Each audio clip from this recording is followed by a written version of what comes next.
Hello everyone. So I had several emails and a comment asking for a hurricane follow-up video. And if you didn't see the video I did on Thursday morning, you can go back and watch it. In that video, I was just documenting everything so we would have a before and after if there was any damage caused by the hurricane. There's no power or cell towers in most of this area of Georgia.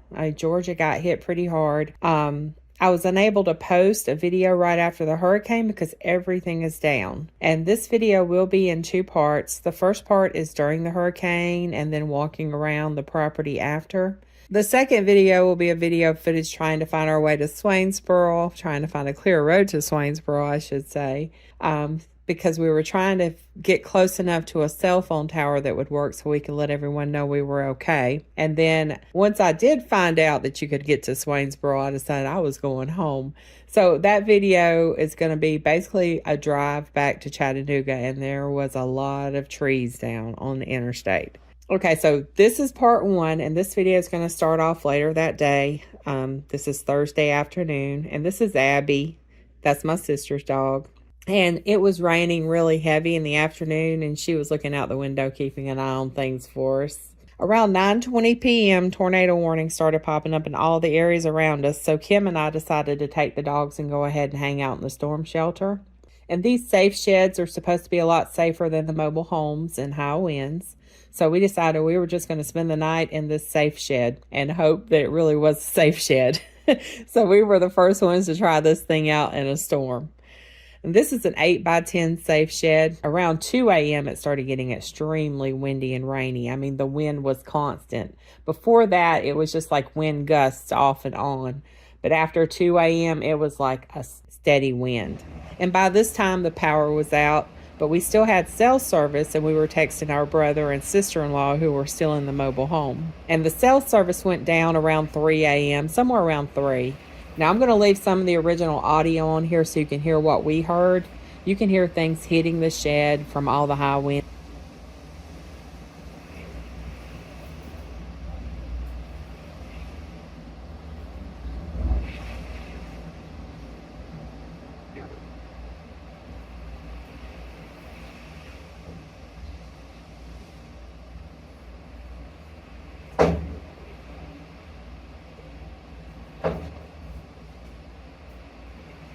Something's knocking on our door. That was against the door. Yep. Probably Dad's bug zappers. He didn't want me to take down or use my best judgment.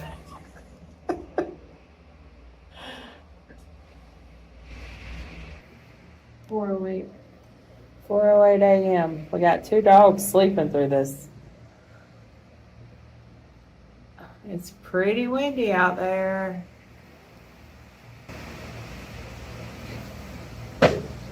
Stuff's hitting stuff. I mean, it is just a constant, steady wind. It sounds like it's just getting heavier and heavier. Mm-hmm.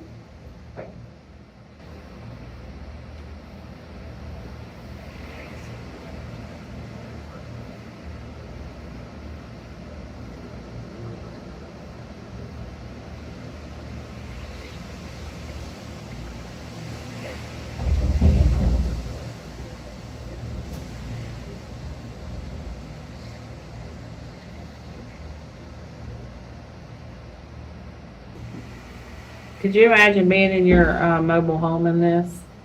I mean, it's weird enough being in a shed, but This is a concrete shed. yeah, Concrete and steel. yeah. Reinforced. Okay, so this is the next morning. It's around 6:30 a.m. and I heard my brother and sister-in-law on the porch, so I opened the shed door. There were a lot of trees down all around. We heard a lot of things flying around all night long, and I'm sure the underpinning on this mobile home was part of what we heard. Now, with that underpinning gone, it gives you an idea of why mobile homes fly away so easily. They're basically just balanced on those blocks with some tie downs. There's a tree down at the end of the driveway. It's on the power line, and that is why this pole next to the house is leaning, because that power line is being pulled down by that tree.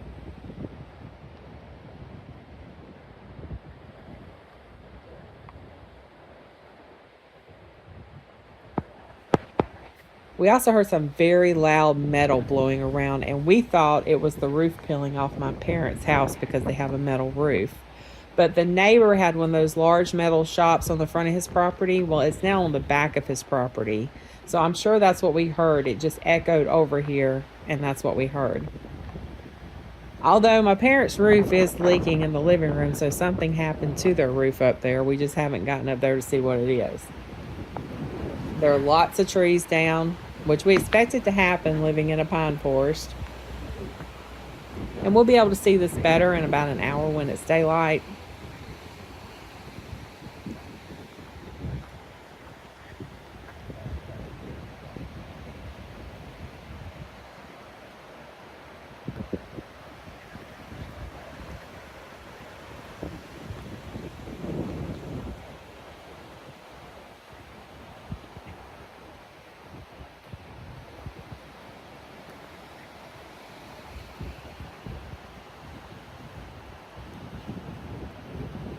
Over there's my brother's house, and he's already been out there trying to move trees off the driveway so he can get to his house, since we can't get out my parents' driveway to the road. And a lot of these trees that are standing are ready to fall. And you can tell the direction that this came from because all the trees are leaning in the same direction. My car still has a windshield and all the windows and seems to be in good condition, so I'm happy about that because I was afraid I wouldn't have a way to get home. Next, I will show you the clips on the walk to my sister's house. Some neighbors stopped by checking on everyone. They're originally from South Florida, so I'm sure they've been through their fair share of hurricanes. They told us that my sister had a small tree on her house, so we wanted to walk down the road and see if there was any damage from that tree that hit her roof. There are trees on power lines. Power lines are snapped in half. Power poles are snapped in half. Trees are down in the road. We had to climb over a lot of trees to get up to her house. Thankfully, no one in this immediate area was hurt. We aren't sure about on into Summertown, but the people on this road seem to be okay. There was some roof and siding damage, a lot of downed trees. We saw a vehicle that was crushed by a tree. I think one of the hardest things is being cut off from everyone because you don't have power, you don't have cell phone, you have no way of letting anyone know that you're okay. And I was texting Steve right before the cell towers went down, and I was saying how a lot of stuff was flying and hitting the safe shed. So that was the last text he got from me, and then he couldn't get a hold of me after that. So I was determined that I was going to try to find a way to get closer to Swainsboro so I could at least have signal to send a text. So that's what the next video is going to be, us trying to find a way to Swainsboro, or at least trying to find some cell phone tower signals.